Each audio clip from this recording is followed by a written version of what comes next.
કેમ છો મિત્રો? સ્વાગત છે તમારું મારી યુટ્યુબ ચેનલ મારું દેશી રહો. આજે આપણે સિમ્પલ રીતે ઘી બનાવીશું મલાઈ. આ વલોવાની ઝંઝટ તો પછી તો લેહેડો ચાલુ કરીએ. તો આપણી જે મલાઈ હોય એને ફ્રીજમાંથી બહાર કાઢીને રૂમ ટેમ્પરેચર ઉપર લાવી દેવાની. નહીં ભાઈ પાણી રેડવાનું તો કશું નહીં. ખાલી 2-3 મિનિટ તમે હલાય કરશો, એક બાજુ બીજી બાજુ એક બાજુ, ઓમ સીધી સાઈડ રોંગ સાઈડ, એવું 2-3 મિનિટ હલાવશો ને એટલે એની જાતે જ છાશ નીકળવાની ચાલુ થઈ જશે. એ આપણું મોખણ આવી ગયું. નહીં મેં પાણી પાડવાનું કોઈ કશું જ નહીં. વલોવાનું કશું જ નહીં ગરમ કરવાનું. ફ્રીજમાંથી કાઢીને બહાર મૂકી રાખવાનું થોડીક વાર, રૂમ ટેમ્પરેચર ઉપર આવી જાય એટલે આવી રીતે આપણે હલાવી દેવાનું. 2-3 મિનિટ તમે હલાવશો ઘણી એટલે આવી રીતે છાશ આવી જશે અને એ નેતાળી લેવાની. આપણું મોખણ જો મારો સૌથી પહેલો પ્રોબ્લેમ તો વિડીયો ઉતારવાનો છે, એટલે ભૂલચૂક થતી હોય તો માફ કરજો. બને એટલું હું કોશિશ કરું છું વિડીયોમાં બતાવવાની. આટલી જ છાશમાં નીકળી છે. મારે 1 વાટકો તોર હતી, મલાઈ હતી અને એમાં એટલી જ છાશ નીકળી હતી ને હવે મેં ગરમ કરવા મેલી દીધું છે. ડીમ ફૂલ ગેસ કરીને અને આપણે ઘી બનાવી લેવાનું છે. જો ગેસ ઉપર મૂકી દેવાનું છે. ફૂલ ગેસ કરો, ધીમો કરો, ફૂલ કરો, ધીમો કરો, એ રીતે કરીને આપણે ઘી બનાવી લેવાનું. એ આપણું તૈયાર મોખણ જ થઈ ગયું છે. એના ડાયરેક્ટ ગરમ કરી દેવાનું. વચ્ચે હલાવતા રહેજો. જો તમે ધીમો કરીને બીજું કામ કરવું હોય તો કરાય, પણ વચ્ચે હલાવતા રહેવાનું એટલે આપણે તપેલામાં ચોંટી ના જાય. નહીંતર તો એ છાશ તપેલામાં વધારે બળશે ને તો આપણું ઘી એ બળી જશે ને લાલ થઈ જશે.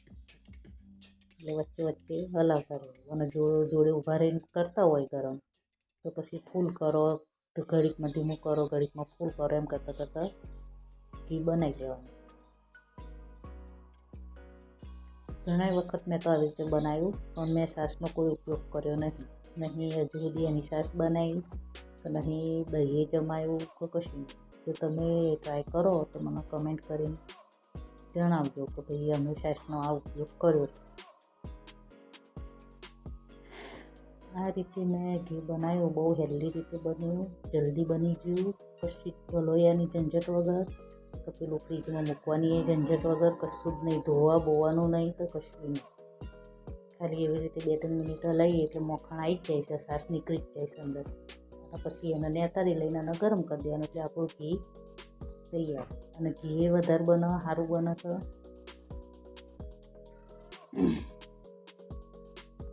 હું બનાવ એટલી કોશિશ કરું છું વિડીયોમાં બતાવવાની, તમને કહેવાની, સમજણ પાડવાની.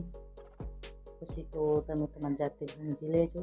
બાકી કોઈ ભૂલચૂક થતી હોય તો કહેતા રહેજો. અને આવા સિમ્પલ વિડીયો જોવા હતા ચેનલને સબસ્ક્રાઈબ કરી જ નાખજો.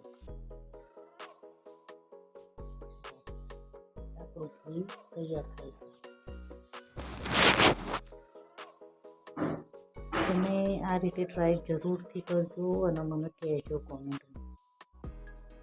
એક વખત તો કરજો અને તમારે થાય છે કે નહીં થતું એ મને કહેજો. તો પછી મારી જ મલાઈ એવી છે કે ડાયરેક્ટ મોખણ બની જાય છે. એ રીતે 2-3 મિનિટ હલાવનો મોખણ બની જાય છે. એવું કહો તો મારી એકલીને જ મલાઈ હોય તો એવું ખબર. એટલે મને જરૂરથી જણાવજો ટ્રાય કરી કે તમારી મલાઈને આવું થાય છે કે નહીં થતું.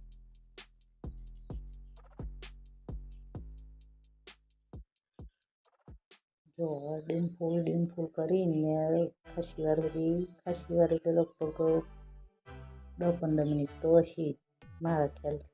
ગણ્યું તો નહીં, પણ એટલી મિનિટમાં મારે ઘી હવે બનવા જ આવી. નહીં મારું તપેલું બળ્યું તો કશું. હું પહેલાં ડાયરેક્ટ મલાઈ ગરમ કરી દેતી હતી, પણ એમાં વાહન બહુ બગડતો હતો.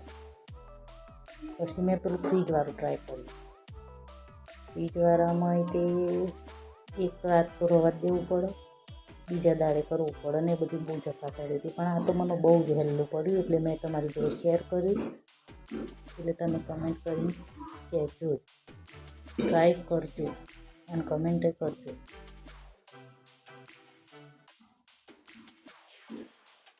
અને આવા વિડીયો જોવા હતા સિમ્પલ સબસ્ક્રાઈબ કરી જ નાખો.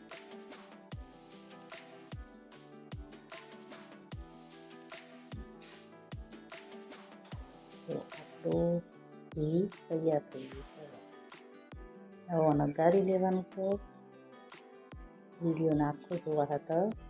Thank you. આવજો.